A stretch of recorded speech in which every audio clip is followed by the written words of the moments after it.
Have you had that talk?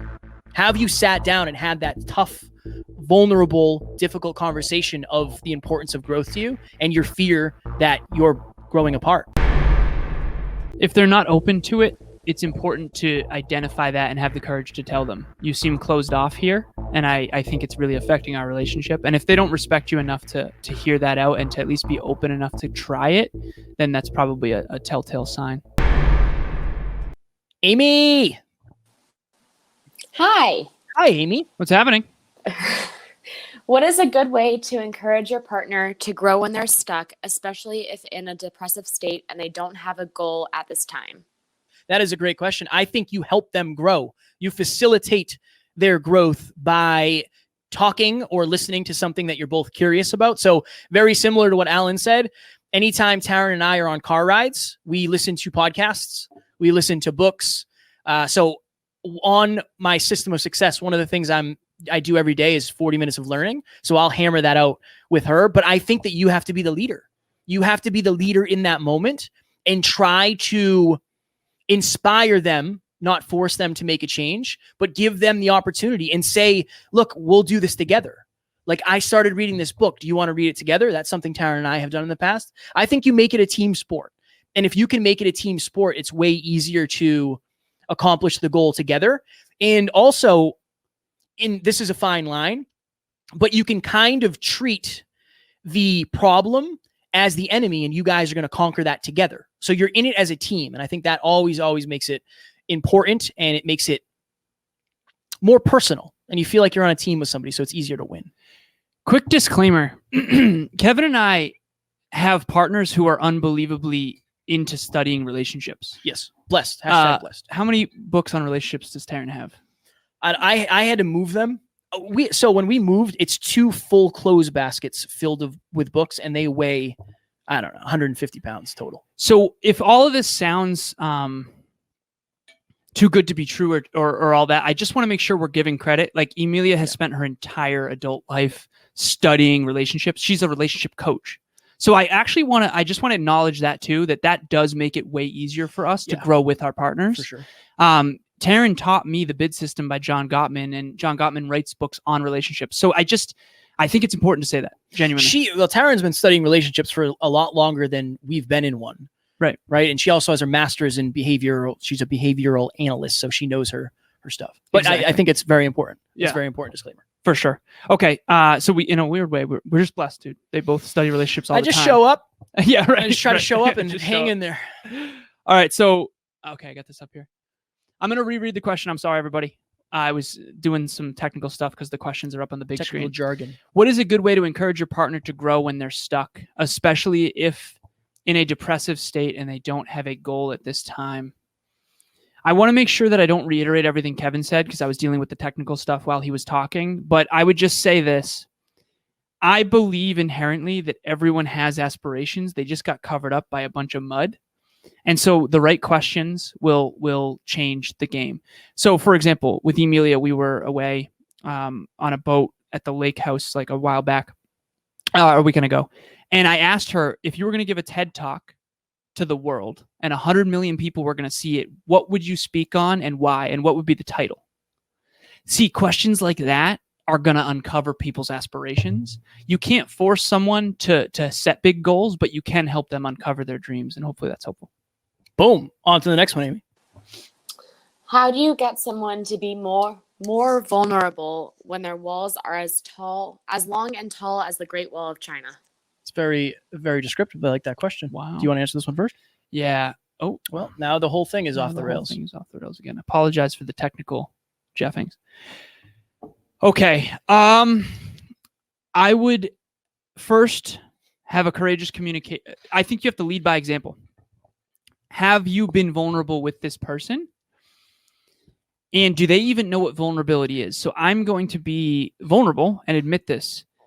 Kevin and Taryn started studying Brené Brown. I think Taryn probably studied Brené Brown long before Kevin. Yes. She got Kevin into it. This is way before Emilia and I met, probably a year before or half a year. And I didn't even know what vulnerability was.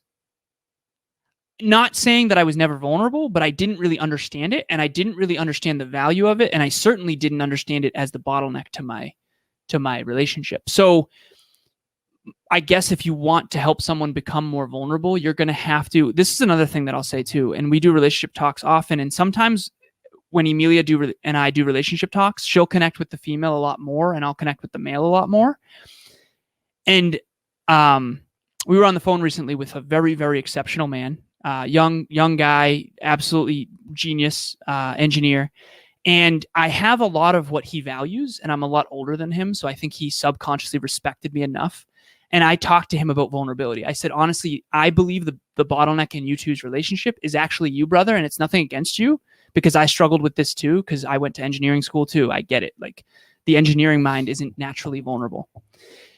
But vulnerability and wanting to understand your partner at the deepest level is going to change your life. It's going to help you be more successful.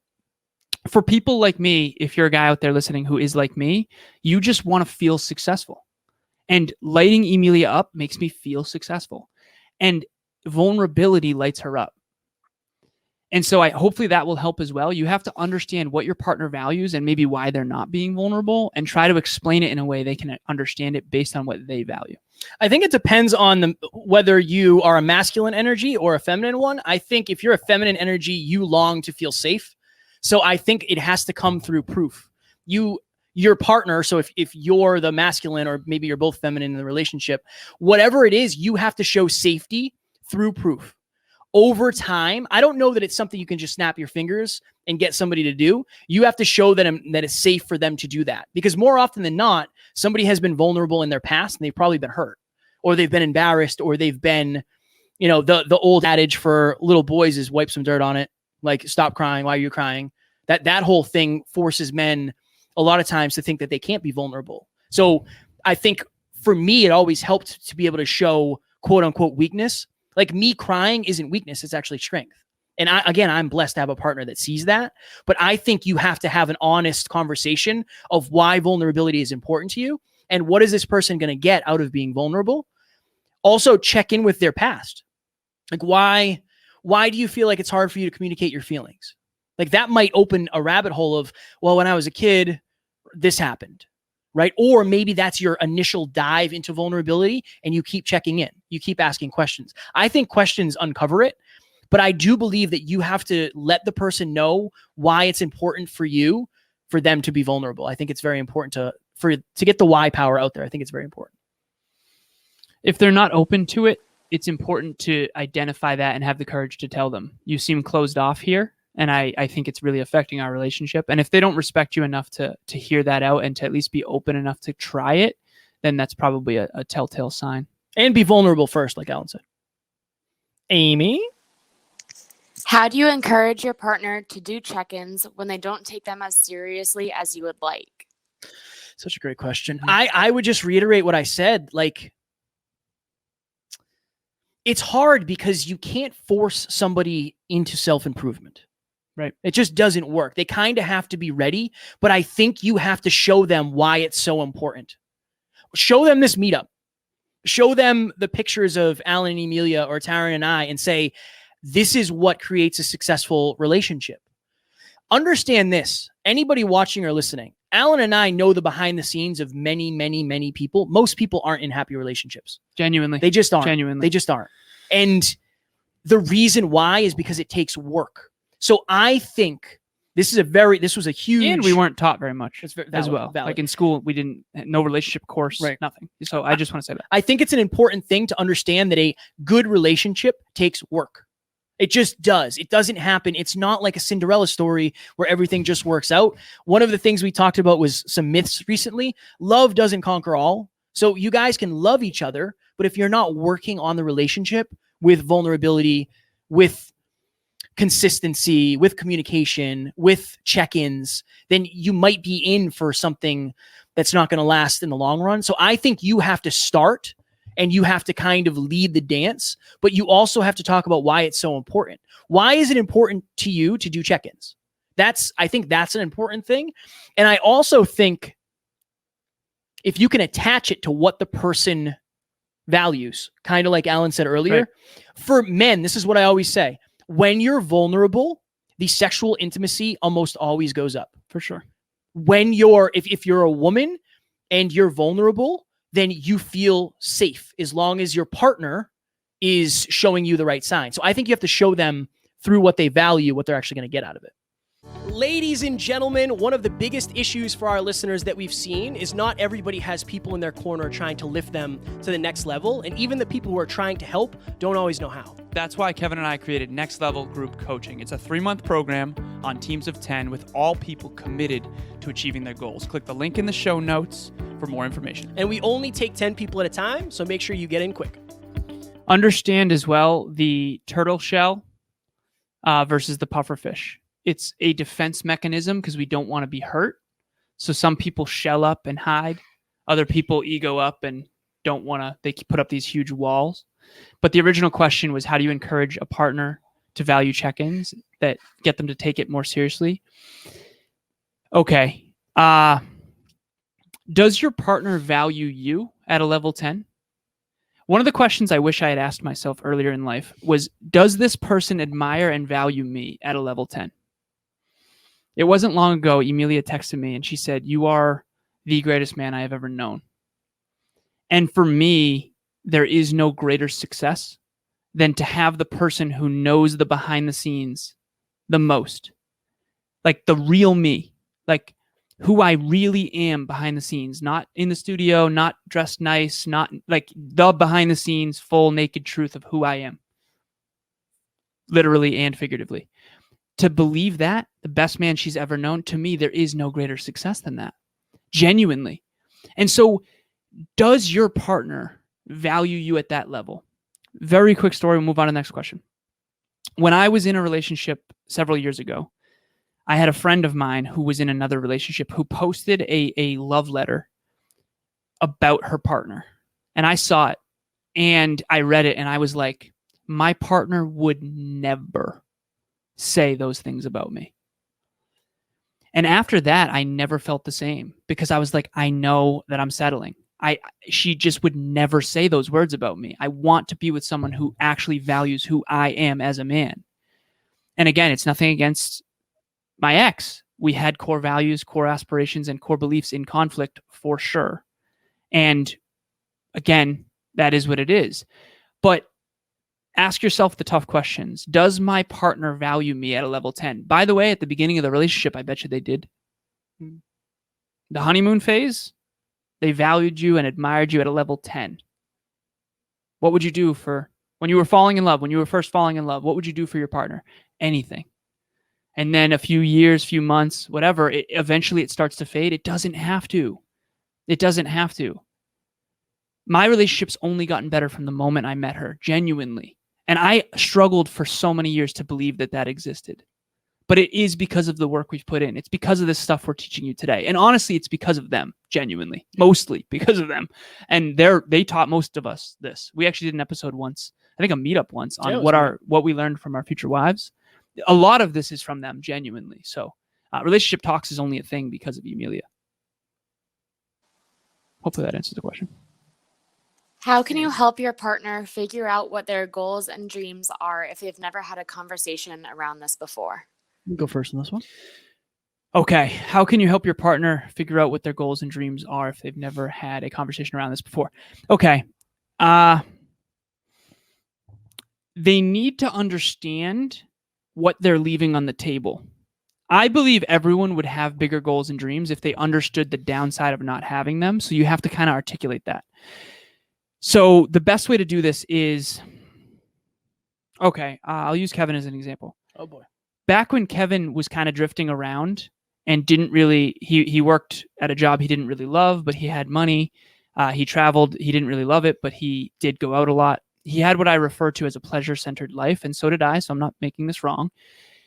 We actually did an episode today about it. It'll drop this week. But he didn't understand how much fulfillment he was leaving on the table. Because the only thing that fulfills us as human beings, from my understanding and all the neuroscience I've studied, is growth and contribution.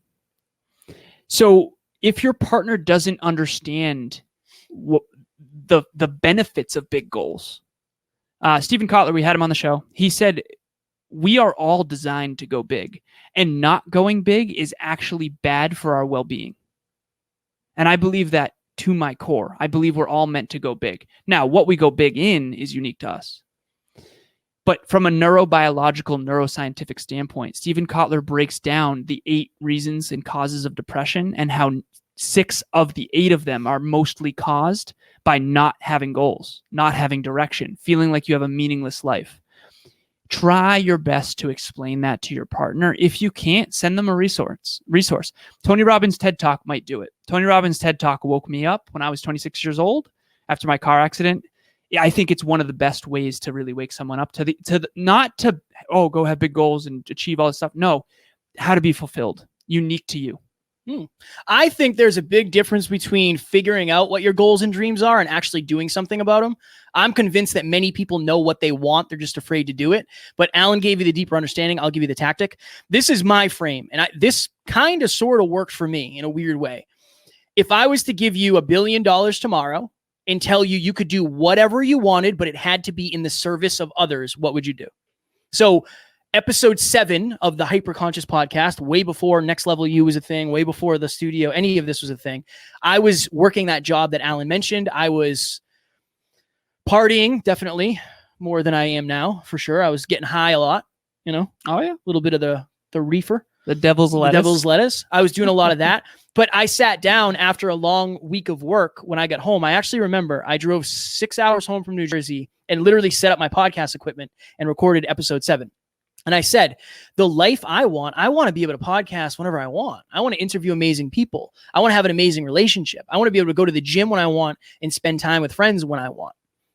I think in my mind, I just literally said, what's my dream? I think we all know, but we're afraid to admit it. How dumb does that sound? Kind of. This is a kid who had no idea about business. I didn't track a habit. I wasn't tracking my finances. I didn't have, I had money at the time, but I didn't know what I wanted, really. But I was like, this would be amazing if I could do this. I would say, ask them that question and say, have the audacity to admit what you really want. Because the only reason I am where I am today is because I asked myself that question. What would I really do if I could do anything and I could help others? What would I really do? The other thing, Evan Carmichael says this, your purpose comes from your deepest pain. So I was sitting on the edge of a bed suicidal. I don't ever want anybody to have to deal with that. Alan believes that if he knew more about self-improvement, he would have maximized his potential more quickly. For sure. Right? Maybe this person has something in their past that they're holding inside themselves that they could really turn into a mission, a passion, or a goal. I think that's another great question too. Last distinction on this one. Chase your goals and dreams and make it seem so amazing. The truth of the matter is people who are chasing their dreams are statistically more fulfilled. And it's true. You can kind of tell. So do it. Just live such an extraordinary life that it rubs off on them. I think we should go. Soon? I think we should go. Amy, do we have a short question? Yeah. Hammer it. Let's hammer it. We'll do it quick. I'll go 10-second blip. All right. What do you have for advice when your growth trajectory is fast and your partner stops personal growth and becomes complacent? Boy, oh boy.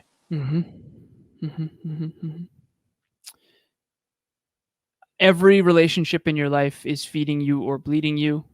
If growth is a core value of yours. So I have 6 core values, and I actually rated Emilia from 0 to 10 against them. She was a 12 out of 10 in all of them, the highest I've ever seen in all 6 of them. My past partners were 2s and 3s, and that was my choice, my fault. Okay.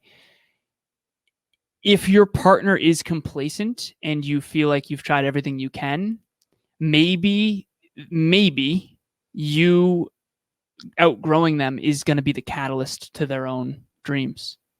Sometimes the rubber band should snap.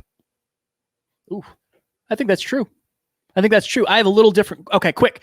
Somebody in my life was in a relationship for several years, and he has very, very, very big goals. And this person that he was with didn't necessarily. And they were dealing with a lot in their life. And after he left this person, in retrospect, he looked back and he said, you know what, Kev?